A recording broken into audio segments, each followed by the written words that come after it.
Mari kita bersama-sama membuka Alkitab kita, terambil dari Lukas pasal yang ke-18. Lukas pasal yang ke-18, ayat yang ke-9 sampai dengan ayat yang ke-14. Lukas pasal yang ke-18, ayat 9 sampai dengan ayat yang ke-14. Judul dari perikop ini adalah perumpamaan tentang orang Farisi dengan pemungut cukai. Ayat yang ke-9, dan kepada beberapa orang yang menganggap dirinya benar dan memandang rendah semua orang lain, Yesus mengatakan perumpamaan ini. Ada dua orang pergi ke bait Allah untuk berdoa. Yang seorang adalah Farisi dan yang lain pemungut cukai. Orang Farisi itu berdiri dan berdoa dalam hatinya begini. Ya Allah, aku mengucap syukur kepadamu karena aku tidak sama seperti semua orang lain. Bukan perampok, bukan orang lalim, bukan pezina, dan bukan juga seperti pemungut cukai ini. Aku berpuasa 2 kali seminggu. Aku memberikan 1/10 dari segala penghasilanku. Tetapi pemungut cukai itu berdiri jauh-jauh. Bahkan ia tidak berani menengadah ke langit, melainkan ia memukul diri dan berkata, Ya Allah, kasihanilah aku orang berdosa ini. Aku berkata kepadamu, orang ini pulang ke rumahnya sebagai orang yang dibenarkan Allah, dan orang lain itu tidak. Artinya pemungut cukai itu tidak. Sebab barang siapa meninggikan diri, ia akan direndahkan, dan barang siapa merendahkan diri, ia akan ditinggikan. Nah, Bapak Ibu dan Saudara yang kasih dalam Tuhan, kalau kita memperhatikan Injil Yohanes ini, maka kita akan menemukan ada begitu banyak kebenaran yang disampaikan oleh Tuhan Yesus melalui perumpamaan. Dan memang Yesus mengajar dengan berbagai macam cara. Kadang dengan nasihat, dengan teguran, memberikan contoh. Tetapi dalam Injil Lukas, penulis Injil Lukas mencatat begitu banyak perumpamaan yang disampaikan oleh Tuhan Yesus ketika dia hendak menyampaikan kebenaran kepada orang-orang yang mendengarkannya. Dan memang dalam pasal 18 ini kita menemukan ada beberapa perumpamaan yang disampaikan oleh Tuhan Yesus. Dan salah satunya adalah perumpamaan tentang orang Farisi dengan pemungut cukai. Dalam perumpamaan ini ada dua tokoh yang dibicarakan, yang menjadi pemeran utama. Yang pertama adalah orang Farisi, dan yang kedua adalah pemungut cukai. Yesus memberikan perumpamaan ini bahwa kedua orang ini pergi ke bait Allah untuk berdoa. Tujuannya adalah sama-sama pergi ke bait Allah untuk berdoa. Tetapi sebelum kita melihat lebih jauh tentang kehidupan mereka, sikap mereka, perbuatan mereka, isi hati mereka yang digambarkan dalam perumpamaan ini, maka saya kira ada baiknya kita terlebih dahulu melihat dan mengingat kembali sebenarnya siapa kedua tokoh ini. Tokoh yang pertama adalah orang Farisi.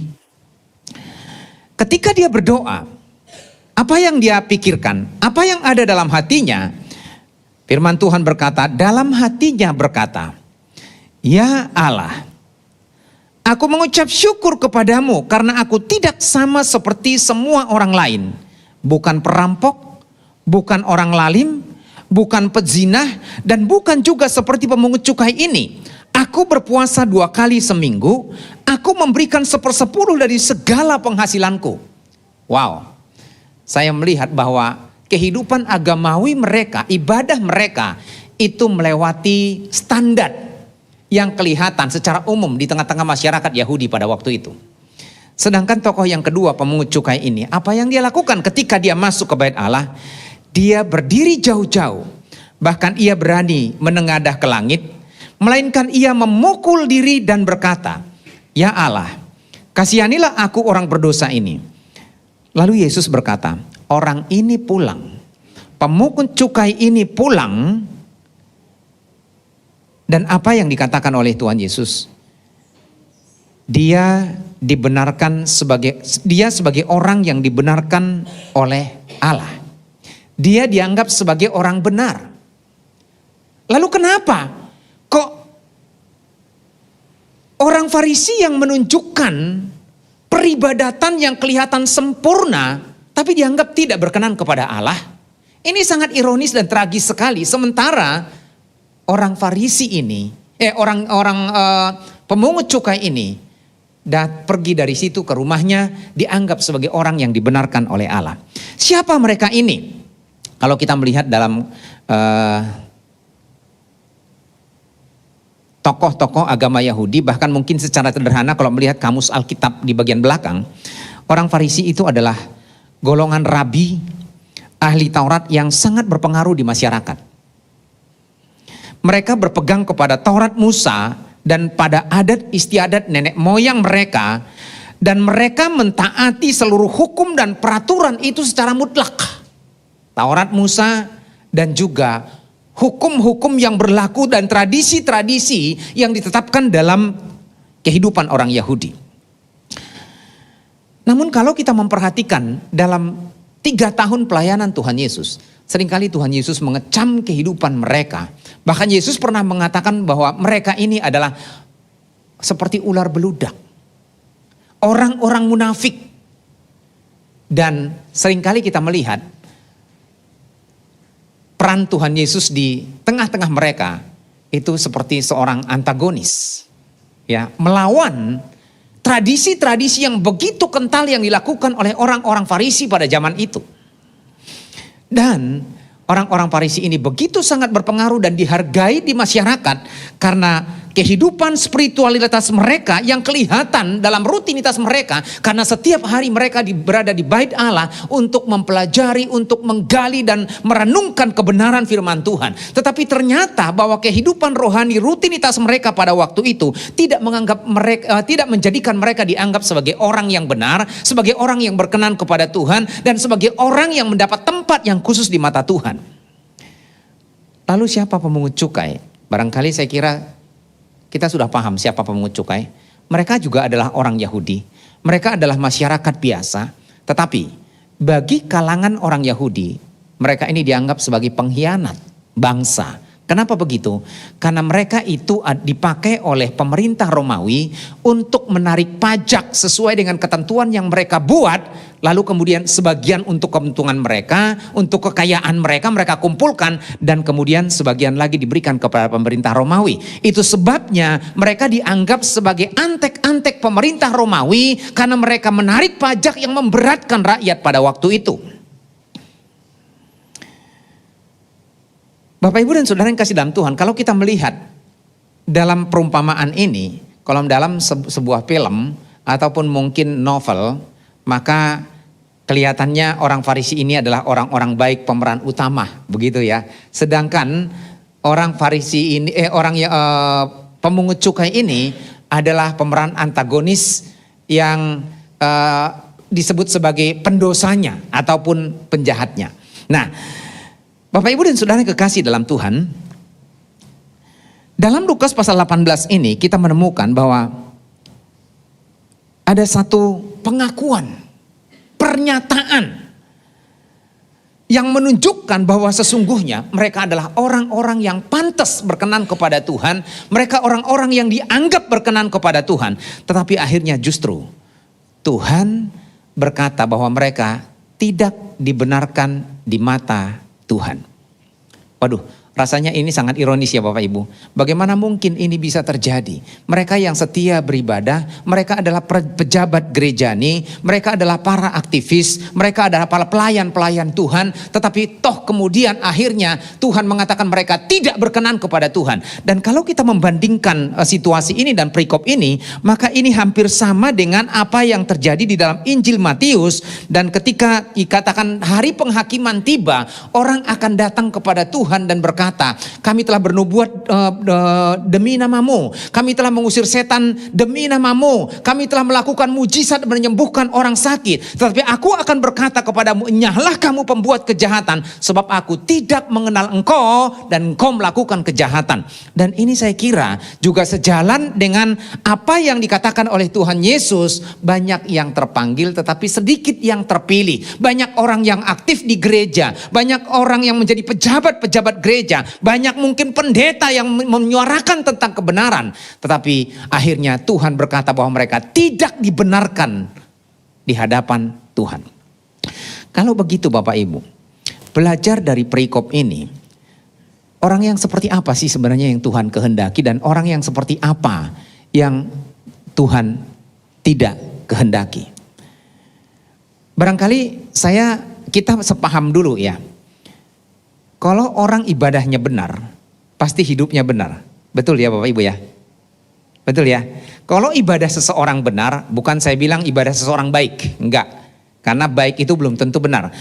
Tidak saya mengatakan orang aktif ataupun orang yang rajin ke gereja, enggak. Tetapi orang yang ibadahnya benar, maka pasti hidupnya akan benar. Sebaliknya, orang yang ibadahnya tidak benar, maka itu akan menentukan sikap hidupnya dan kehidupannya menjadi tidak benar. Oleh karena itu kita mau belajar, kenapa kok Tuhan Yesus akhirnya berkata bahwa mereka ini tidak benar dan seperti apa sebenarnya yang harus benar. Yang pertama adalah, kenapa Tuhan menolak mereka dan menganggap mereka tidak benar? Karena mereka memiliki kesombongan rohani. Ataupun mereka memiliki kesombongan religius. Kenapa mereka disebut memiliki kesombongan yang religius? Karena kalau kita memperhatikan dalam ayat ini, ayat yang ke-11 berkata, orang Farisi ini berdiri dan berdoa dalam hatinya begini, ya Allah, aku mengucap syukur kepadamu karena aku tidak sama seperti semua orang lain. Ini udah aneh gitu ya.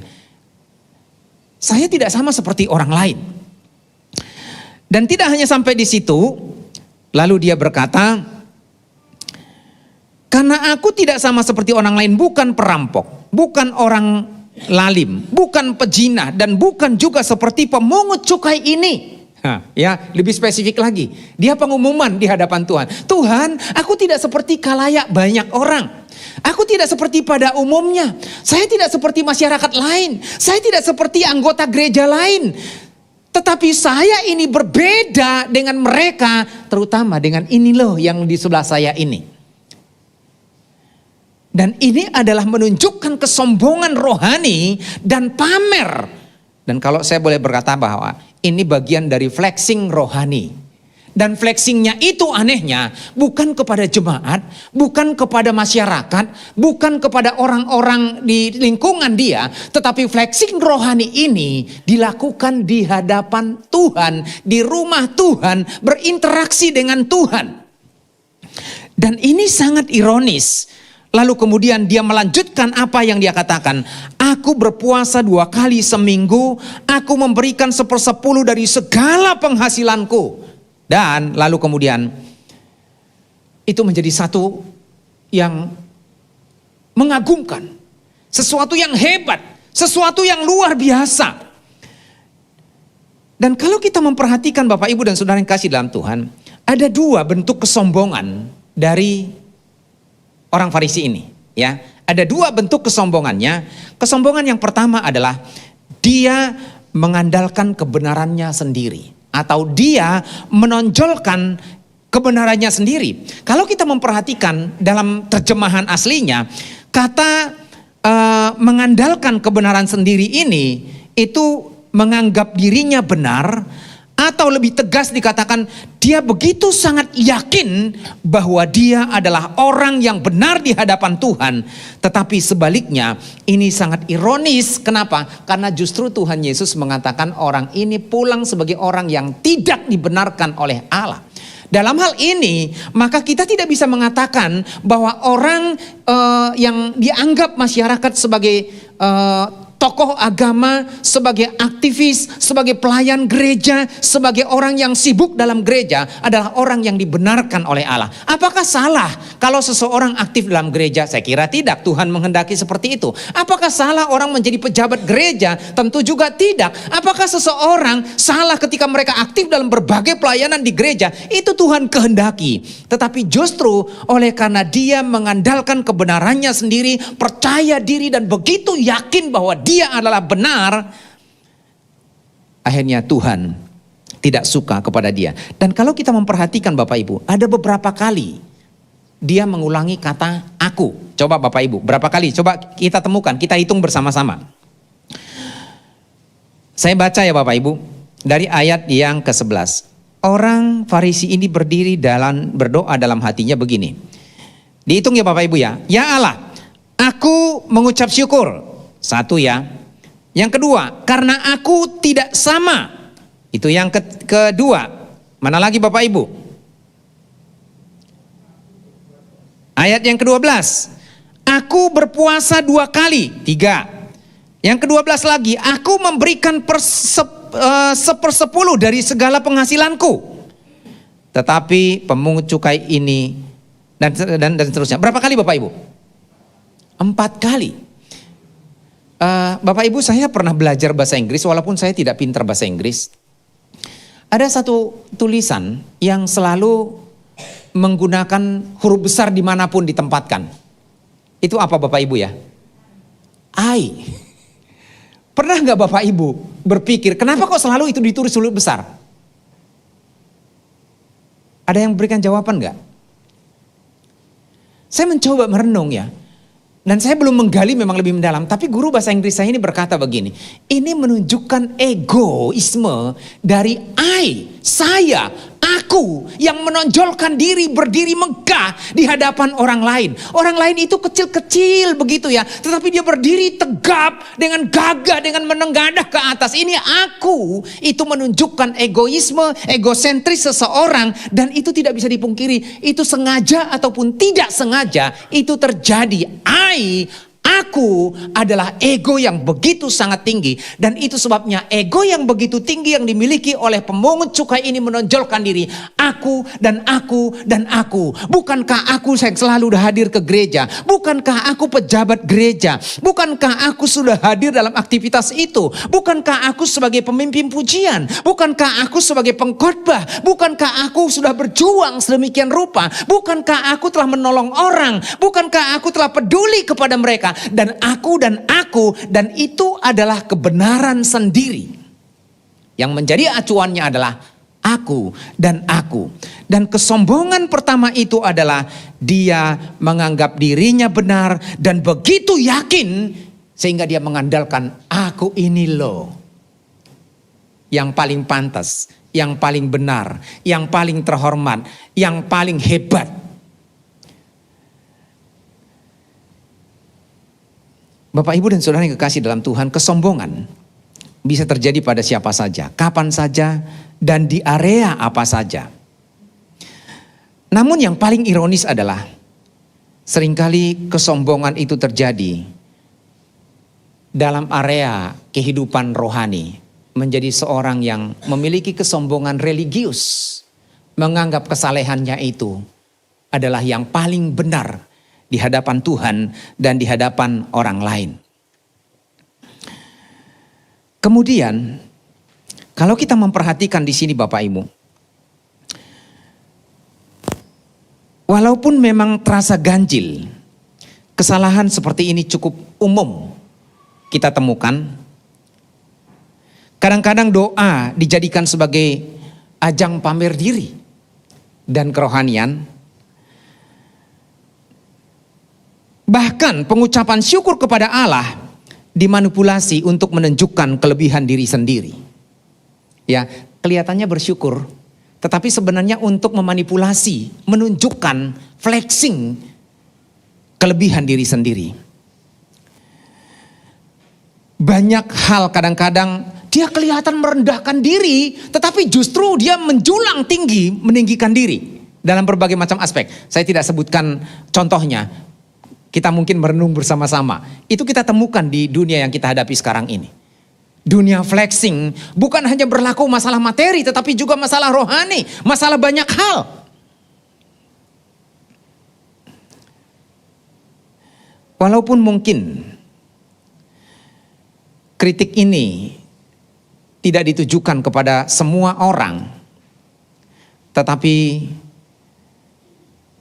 sulit menyangkali bahwa kesombongan itu seringkali menjadi jargon kehidupan rohani seseorang. Itu sudah menjadi budaya di tengah-tengah masyarakat yang kita hadapi pada saat ini. sebagian orang mungkin begitu cepat bereaksi terhadap kesalahan orang lain. Begitu mudah menemukan kelemahan-kelemahan mereka. Tetapi orang hidup dalam jargon-jargon rohani yang mereka bangun dalam kehidupan mereka sebagai bentuk dari flexing dan kesombongan rohani di lingkungan mereka. Bapak, Ibu, dan saudara yang kasih dalam Tuhan, di satu sisi kalau kita melihat orang Farisi ini tidak melakukan kesalahan atau kejahatan seperti orang-orang lain sebagaimana yang dia ungkapkan, ya. Dia tidak melakukan kejahatan, dia tidak melakukan kesalahan, tetapi kalau kita memperhatikan paling tidak ada 3 pembelaan diri, pengakuan, flexing yang dia buat. Yang pertama, dia mengatakan dia tidak melanggar perintah dalam Alkitab. Dia tidak melanggar firman Tuhan. Dia berkata seperti itu. Aku sudah taat. Mungkin masih ingat nggak Bapak Ibu? Dalam kitab Lukas juga, orang kaya sukar masuk surga. Ya kan? Lebih mudah seekor unta masuk melalui lubang jarum daripada seorang kaya masuk surga. Dalam perumpamaan itu, seorang kaya datang kepada Tuhan Yesus. Guru, apa yang harus aku lakukan supaya aku masuk surga? Yesus mengatakan lakukan perintah Allah. Dia bilang, aku sudah mengasihi, aku sudah ini dan aku sudah ini dan aku sudah ini. Terus apa lagi? Lalu Yesus mengatakan, jual hartamu dan bagikan kepada orang miskin. Dia marah, pulang dan kecewa. Karena hatinya sebenarnya lebih berharga dari apapun dalam hidupnya. Ya, kekayaannya itu yang lebih penting daripada apapun dalam hidupnya. Padahal dia sudah menyombongkan sedemikian rupa, aku sudah sempurna dalam hal itu. Dan ini pun dia mengatakan bahwa aku sudah melakukan semuanya itu dan tidak melanggar perintah Tuhan. Dan kalau kita melihat, kalau ada orang yang melakukan seperti ini, tidak melanggar perintah Allah, itu artinya bahwa hidupnya sudah memiliki standar di atas standar umum. Ya, karena kalau kita seperti saya masih banyak kekurangan, masih banyak kesalahan, masih banyak pelanggaran gitu. Jadi di atas standar kehidupan saya, kehidupan rohani ini, Farisi ini. Lalu yang kedua adalah berpuasa secara rutin 2 kali dalam seminggu. Jelas bukan sesuatu yang mudah. Kenapa saya bilang bukan sesuatu yang mudah? Saya menggambarkan diri saya. Ya, saya itu susah banget puasa. Kenapa?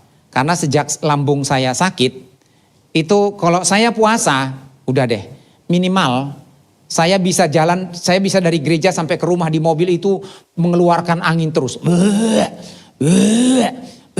Gitu. Jadi apa namanya? Asam lambungnya naik. Belum lagi nanti sakit kepala. Gitu. Jadi sulit sekali buat saya buat nggak puasa. Berarti saya tidak rohani. Ya. Apakah puasa itu menjadi jaminan bahwa orang rohani? Puasa itu bagus, Tuhan menghendaki kita puasa untuk tujuan kemuliaan Tuhan. Tetapi apakah orang yang tidak berpuasa akan disebut tidak berkenan kepada Tuhan? Saya kira Tuhan tidak pernah berkata seperti itu. Ada kalanya memang kita perlu berpuasa untuk hal-hal tertentu untuk tujuan kemuliaan bagi nama Tuhan. Tetapi ini dikatakan 2 kali seminggu aku berpuasa. Saya sempat kaget Bapak Ibu, ada seseorang yang pernah berkata kepada saya, setiap tahun dia berpuasa 40 hari. Mengikuti apa yang dilakukan oleh Tuhan Yesus. Wah, puji Tuhan, itu luar biasa, itu hebat itu. Ya, tetapi lebih daripada itu, bukan puasanya yang menjadi ditonjolkan. Yang perlu ditonjolkan adalah ibadah yang keluar dari hati yang terdalam, yang keluar dalam tindakan dan perbuatan, bukan jargon-jargon rohani. Walaupun mungkin Bapak Ibu tidak pernah berpuasa, tetapi lebih daripada itu menjadi pelaku kebenaran firman Tuhan termasuk saya, itu yang Tuhan kehendaki. Puasa memang penting, tetapi puasa tidak menyelamatkan seseorang. Ya. Nah, kemudian kalau kita memperhatikan di sini, biasanya kan orang Yahudi itu memang berpuasa dalam waktu-waktu tertentu, ya. Dan biasanya itu biasanya puasa itu kan perlu tekad, komitmen, disiplin, ya. Tapi jangan sampai kita puasa seperti orang lain gitu. Kalau kita puasa, orang lain tidak boleh pegang makanan, orang lain tidak boleh jualan, warung tidak boleh buka. Sebenarnya bukan puasa seperti itu yang Tuhan kehendaki. Puasa yang Tuhan kehendaki adalah benar-benar menyangkal diri, ya, fokus kepada Tuhan. Mau ada makanan di situ yang enak, makanan kesukaan, makanan yang menarik begitu, nggak peduli, karena saya berurusan dengan Tuhan. Saya bukan berurusan dengan makanan gitu ya. Fokus saya adalah Tuhan dan hubungan pribadi saya dengan Tuhan gitu. Mau ada jualan di situ, ada capcay di situ, ada sate babi di situ, ada fuyung hai di situ, nggak masalah. Saya pergi ke restoran bau wanginya, apakah kemudian puasa saya batal? Bukan itu. Nah, ini ditonjolkan sekali oleh orang Farisi. Dan yang ketiga Bapak Ibu, taat memberikan persepuluhan dari segala penghasilannya. Bukan hanya gaji bulanan Bapak Ibu. Dari waktunya, tenaganya, pikirannya, uangnya, taat memberikan persepuluhan. Wow.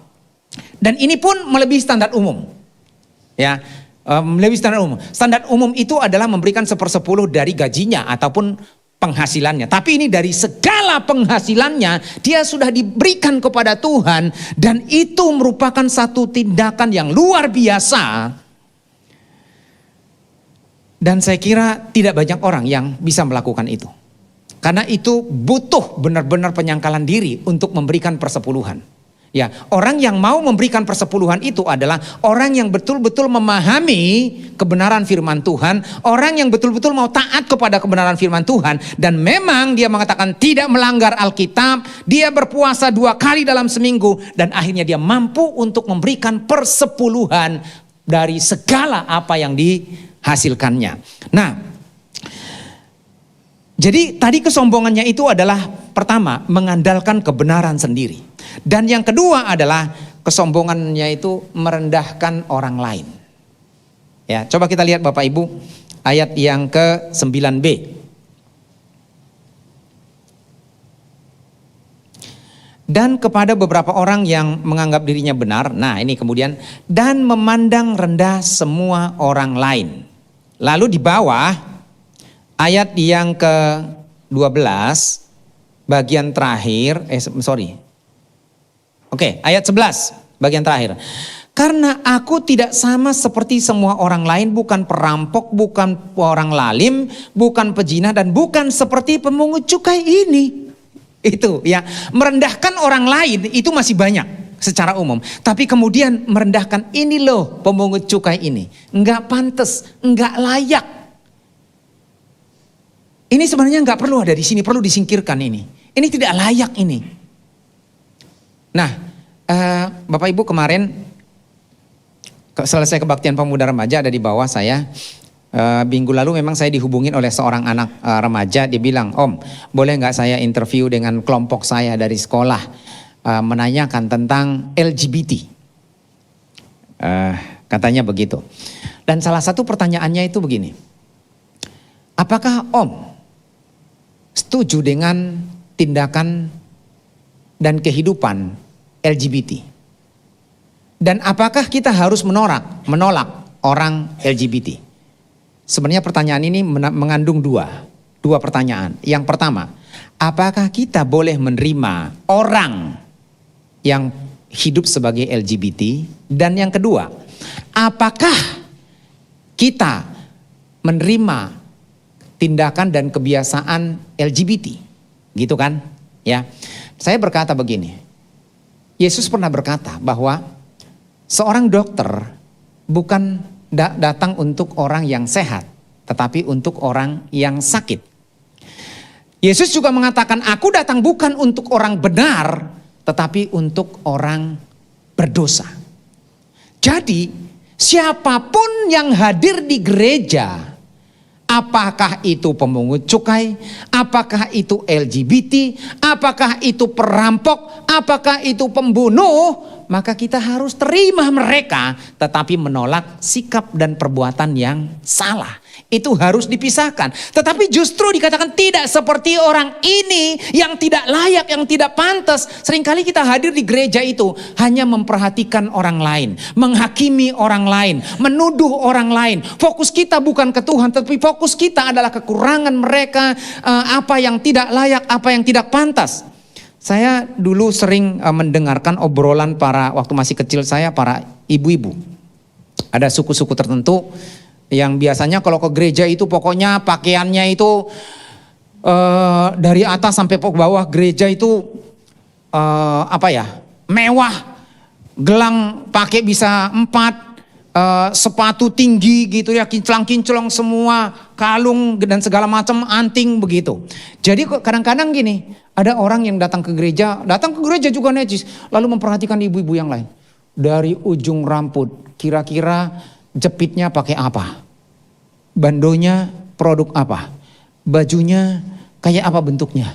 Kira-kira bisa dilihat nggak mereknya? Dari ujung rambut sampai ujung kepala.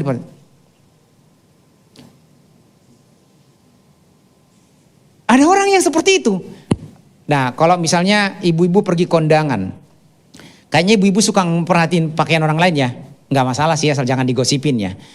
Saya kira wanita itu wajar.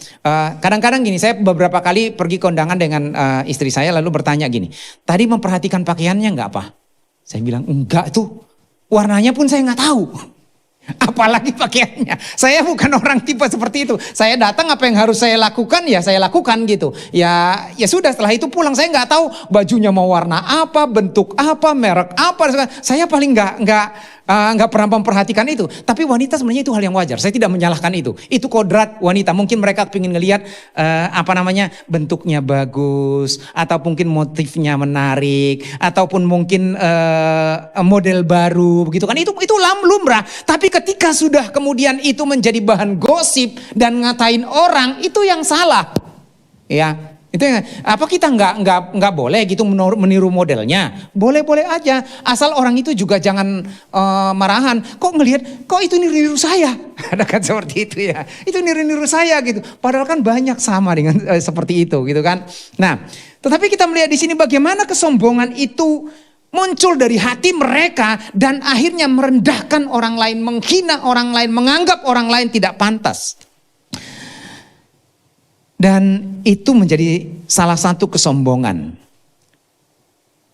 yang dicela dalam perumpamaan ini.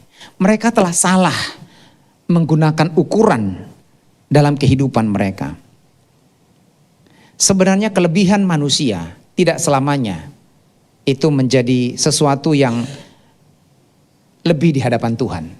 Ya, mungkin saja kekurangan seseorang itu dianggap menjadi sesuatu yang berarti di hadapan Tuhan.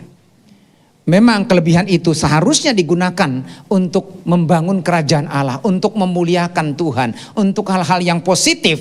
Tetapi tidak selamanya orang mampu melakukan itu, tergantung kepada kehidupan rohani mereka. Tetapi ada begitu banyak orang yang punya kelebihan, tetapi justru itu demi untuk kesombongan mereka, demi untuk supaya dianggap hebat, supaya dianggap bagus, supaya dianggap berbeda dari orang lain dan lain sebagainya, sehingga merendahkan orang lain. Yang kedua, Bapak Ibu, baru 1 poin ya. Ya, bagaimana? Jadi orang yang benar dalam perumpamaan ini Tuhan inginkan adalah orang yang memiliki kerendahan hati, ya, tidak memandang dirinya benar dan tidak pamer kehidupan rohani atau tidak memiliki kesombongan religius, ya. Yang kedua adalah tulus mencari Tuhan, bukan mencari pengakuan dan pembenaran, ya. Tulus mencari Tuhan, bukan mencari pengakuan dan pembenaran. Ketika berdoa, orang Farisi ini menunjukkan pameran kerohanian dengan semua pencapaian-pencapaian yang sudah dia lakukan. Ini tahun politik ya, belum ya. Biasanya kan kalau tahun politik kan mengkampanyekan, mencatat, mengumumkan semua pencapaian-pencapaian yang sudah diraih gitu kan. Nah, tapi ini bukan kampanye kepada masyarakat untuk mendapatkan suara dalam pemilihan, tapi ini adalah pameran, kampanye, kelebihan yang dimiliki oleh pemungut cukai ini. Kelebihan yang dimiliki oleh orang Farisi ini, ya. Nah, tapi sebaliknya kalau kita memperhatikan pemungut cukai ini, dalam ayat tadi dikatakan, tetapi pemungut cukai itu berdiri jauh-jauh. Bahkan ia tidak berani menengadah ke langit. Kenapa? Karena dia pemikirannya dipengaruhi oleh persepsi masyarakat. Ya, sikap masyarakat, respon masyarakat terhadap mereka karena mereka dianggap sebagai antek-antek Romawi, antek-antek penjajah yang menjajah Israel pada waktu itu, dan mereka dianggap pengkhianat dan mereka merasa tidak layak. Nah, justru dia datang ke rumah Tuhan itu untuk apa?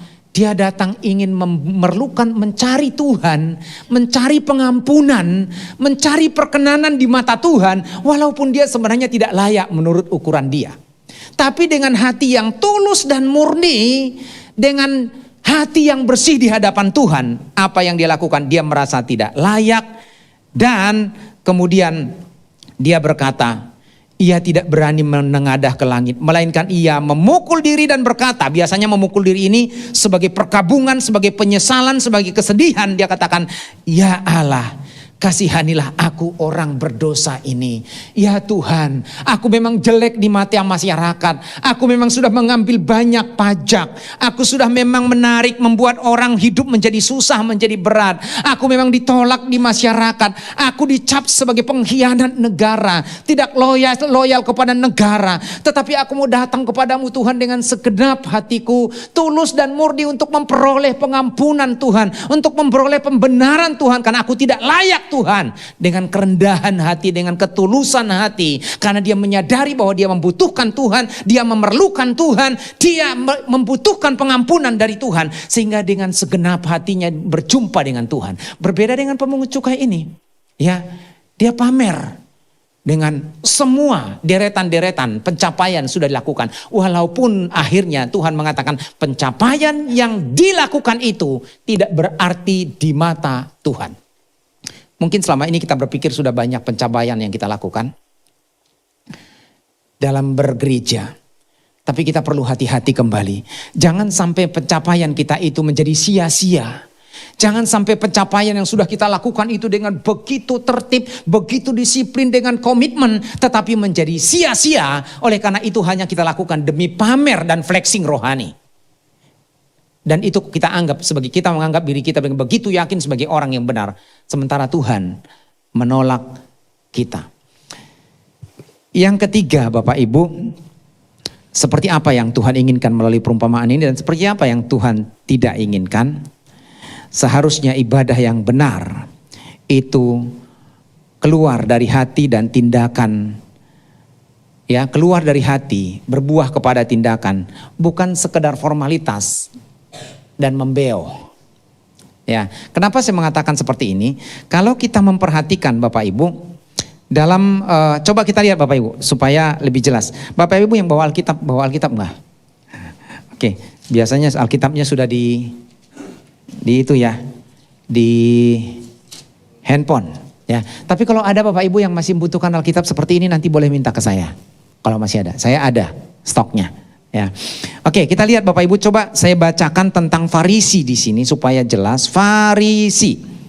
Dalam halaman 299 Alkitab terjemahan baru, ini terjemahan ini saya bacakan Bapak Ibu ya. Farisi, suatu golongan dari para rabi. Wah, rabi itu sampai sekarang juga ada Bapak Ibu. Kalau Bapak Ibu pergi ke Israel, kita banyak menemukan itu di tembok ratapan. Para rabi. Biasanya mereka pakai topi koboi. Cambangnya ini dikiwir-kiwir sini, lalu mereka pakai jubah jas yang keren bahkan sampai ke bawah, dan di sini ada tali begitu ya, jenggotnya juga panjang. Nah ini juga di sekitar kita kadang-kadang berjenggot panjang itu dianggap sebagai rohani begitu ya. Orang-orang Farisi ini seperti itu begitu. Nah oke, kita lanjut. Ahli Taurat yang sangat berpengaruh, mereka berpegang pada Taurat Musa dan pada adat istiadat nenek moyang. Seluruh hukum dan peraturan mereka taati secara mutlak. Tapi yang sayang adalah itu bukan dari hati, tetapi itu hanya liturgis, formalitas dan rutinitas mereka lakukan setiap hari, tetapi tidak pernah menyentuh hati mereka yang terdalam. Jadi ibadah mereka itu hanya sebagai aturan-aturan, tradisi, kebiasaan yang formal, dan kelihatan itu rohani di hadapan Tuhan. Ya, rohani di hadapan Tuhan. Dan kalau mereka pergi ke rumah Tuhan itu dengan pakaian-pakaian yang rapi, pakaian yang pokoknya keren lah begitu ya. Apakah kita nggak boleh ke gereja pakaian keren? Boleh lah, yang terbaik ya. Justru saya sebaliknya berkata begini, jangan sampai kita kondangan sudah pakaian yang terbaik, tapi kita ke gereja mandi pun enggak gitu. Bahkan karena udah dipakai kemarin supaya enggak capek nyuci, ya udahlah dipakai lagi nih diangin-anginan begitu kan.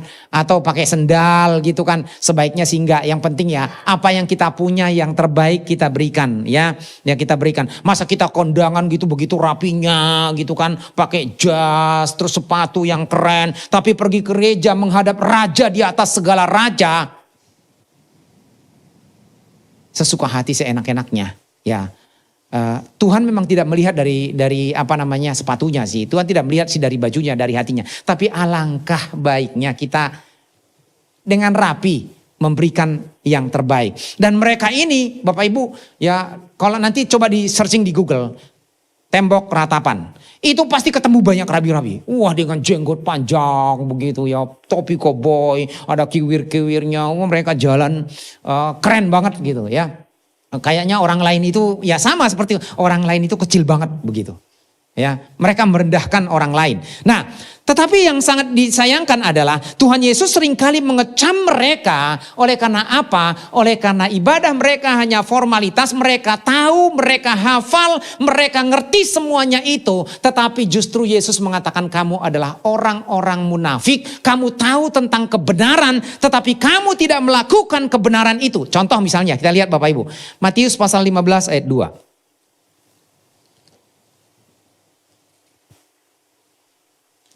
Matius 15 ayat 2. Apa yang terjadi di situ? Matius 15 ayat 2. Saya bacakan Bapak Ibu ya. Kemudian datanglah beberapa orang Farisi dan ahli Taurat dari Yerusalem kepada Yesus dan berkata. Nah ini saya katakan lagi. Di mana Yesus berada, di situ orang Farisi dan ahli Taurat berada. Untuk apa? Bukan untuk ibadah, bukan untuk mendengarkan firman Tuhan, tetapi mencari kesalahan. Ya, nah ini kelihatan sekali. Ya, nah ayat 2. Mengapa murid-muridmu melanggar adat istiadat nenek moyang kita? Mereka tidak membasuh tangan sebelum makan. Jawab Yesus kepada mereka. Mengapa kamu pun melanggar perintah Allah demi adat istiadat nenek moyangmu? Jadi mereka demi adat istiadat enggak hormat kepada orang tua, enggak peduli kepada orang tua, enggak memperhatikan orang tua. Seharusnya kan lebih baik memperhatikan orang tua, merawat orang tua, memberikan yang terbaik kepada orang tua daripada adat istiadat. Betul ya Bapak Ibu ya? Ada suku-suku tertentu ya seperti gini. Jadi waktu orang tuanya masih hidup enggak dianggap, enggak dipeduliin ya. Enggak dirawat, makan pun terancam. Mungkin baru-baru ini ada berita meninggal satu keluarga di Kalideres kalau nggak salah ya. Itu katanya karena nggak makan, saya nggak tahu betul atau enggak. Itu pun ironis ya. Kenapa bisa seperti itu gitu? Tapi banyak orang tua yang diperlakukan anak seperti itu. Ya, mereka pesta, mereka jalan-jalan, mereka kemana-mana gitu dengan bermewah-mewah. Orang tuanya sebenarnya susah hidup mereka. Makan pun susah gitu ya. Nah, nanti ketika udah meninggal, ya, ketika udah meninggal apa? Kalau orang Batak, dibuatlah pesta potong kerbau. Pesta 3 hari 3 malam bahkan 7 hari 7 malam. Dimusik-musikin, bagi-bagi duit, saweran kesana kemari. Tapi orang tuanya tidak pernah dibagi duit. Setelah itu dibangun kuburannya menjulang sampai ke langit. Nah orang Chinese, apa? Apa yang dilakukan? Bapak Ibu, kasih pesawat, kasih apa lagi? Apa? Uang, tapi uang-uangan. Uang-uangan. Saya mengutip sedikit, maaf Bu Justina, saya kutip sedikit ya waktu pemakaman Papa ya. Ya, ceritanya waktu itu waktu mau tutup peti tiba-tiba ponakannya datang. Masih ingat gak itu Bu Justina? Silen mau dilem. Lalu datang ke saya gini, Om bisa ditunda gak ditutup petinya? Saya bilang kenapa? Karena om saya ini pernah minta handphone kepada saya tapi saya belum pernah kasih. Lalu kemudian saya bilang saya masih mau beli. Saya bilang gak bisa udah dikasih lem nanti mengeras gitu. Ya udah. sampai di pemakaman. Papa dimakamkan di mana ya? Ya itu. Nah, terus selesai itu saya bilang, Bapak Ibu silakan memberikan bunga, memberikan mungkin sebagai perpisahan, tanda perpisahan, bentuk perhatian kita dan segala macam. Tiba-tiba saya melihat handphonenya dicemplungin, cemplung. Lihat nggak waktu itu? Waduh, saya sempat berpikir gini, waktu papanya Justina itu sehat, hidup, saya nggak dia pernah nggak mengajak makan yang enak, pernah nggak memberikan uang seharga itu dan lain sebagainya. Ini kisah nyata Bapak Ibu, kisah nyata. Kadang-kadang juga dikasih apel, dikasih jeruk segala macam. Waktu masih hidup pernah dikasih apel nggak? Pernah dikasih jeruk nggak? Justru saya mau menekankan bahwa justru ketika orang tua kita hidup, orang-orang yang hidup di lingkungan kita itu masih bisa menikmati. Di situ kita berikan, jangan pada waktu sudah nggak ada, mereka sudah tidak bisa menikmati itu. Mungkin hati mereka bagus, tujuan mereka sebenarnya mereka kepingin memberi, tetapi akan lebih sangat berarti mereka bisa menikmatinya. Jangan nanti belum meninggal, nggak pernah pakai jas, ketika meninggal pakai jas. Anaknya beli jas. Saya lebih baik saya pakai jas sekarang. Nanti kalau saya dipanggil Tuhan gak dijasin juga gak masalah. Toh juga itu membusuk, dipakai yang masih hidup masih lebih baik. Betul gak Bapak Ibu? Tapi kalau memang masih ada waktu masih hidup, dipakai aja gitu loh. Kenapa enggak? Atau misalnya orang tua kita mau ke gereja sesekali, Pak pakai jas dong, ini saya beliin jas. Atau ini batik yang bagus. Jangan nanti udah meninggal, wah heboh. Beli sepatu yang baru, beli setelan, jas gitu, kelihatan keren gitu. Sementara hidupnya gak pernah menikmati senilai itu. Kadang-kadang ibadah hanya sebagai formalitas. Makanya Tuhan Yesus mengecam orang-orang Farisi. Mereka paham betul kebenaran firman Tuhan, tapi mereka mengutamakan adat istiadat dan tradisi, tapi tidak melakukan kebenaran firman Tuhan. Ibadah yang benar adalah itu keluar dari hati yang terdalam dengan tulus menjadi pelaku kebenaran firman Tuhan. Bapak Ibu dan Saudara yang kasih dalam Tuhan, ketika perumpamaan ini disampaikan oleh Tuhan Yesus, dia berkata bahwa orang Farisi ini dianggap tidak berkenan sekalipun standar ibadahnya itu di atas standar umum. Orang hebat tapi tidak berkenan oleh karena mereka hanya pamer kesombongan rohani. Mereka merendahkan orang lain. Mereka menganggap kebenarannya sendiri.